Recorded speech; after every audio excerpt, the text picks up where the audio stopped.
Hey, I'm Rad, creator of SoapJS. In this video, I want to focus only on domain layer. In the previous video, we generated a comics feature, but now I want to slow down and show how we can add smaller pieces step by step. The domain layer is the core of a feature.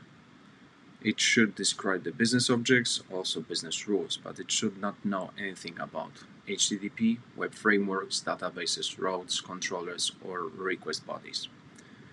I'm going to add a new domain entity called publisher. For that, there is a command soap add entity publisher, and we need to specify feature.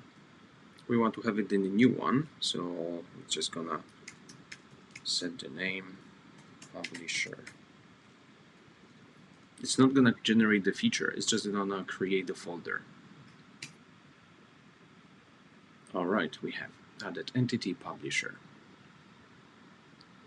Okay, so let's open it. It's not here. You see we have a folder, but the folder contains only the domain layer and the created publisher entity. The first thing we see is publisher props. In this interface, it describes the shape of the entity. Right now it has just ID, created at, and updated at.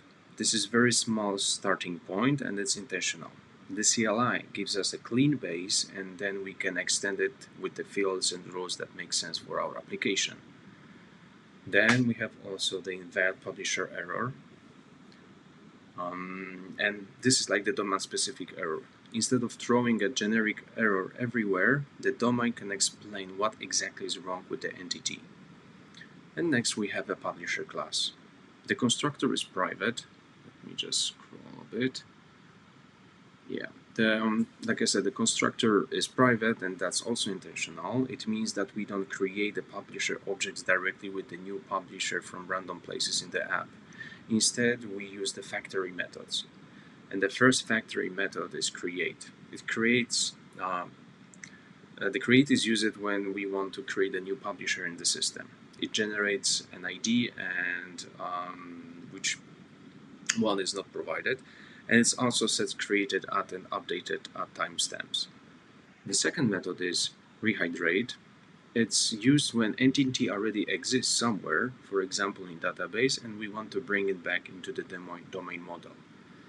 So create is for the new objects, and rehydrate is for existing objects.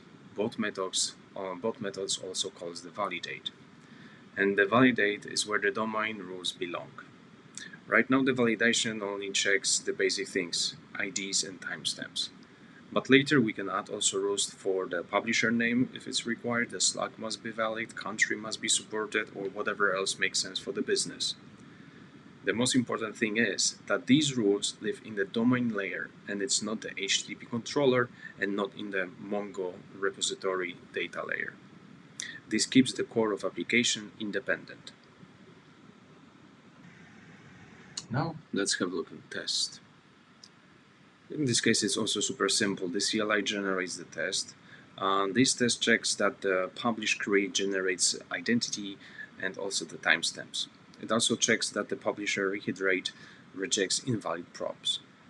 So even this small entity already has an executable proof that it works. So let's run the test. Make test. Then we should see the results. Here it is. All of the tests are green. Yeah, that protects the basic rules. It doesn't know anything about the API or database right now. And it gives us a clean foundation for the rest of the feature. Right, that will be it for this video. In the next video, we'll move on and check the application layer, where we define the use cases. Thanks for watching. If you like it, hit the like and also subscribe.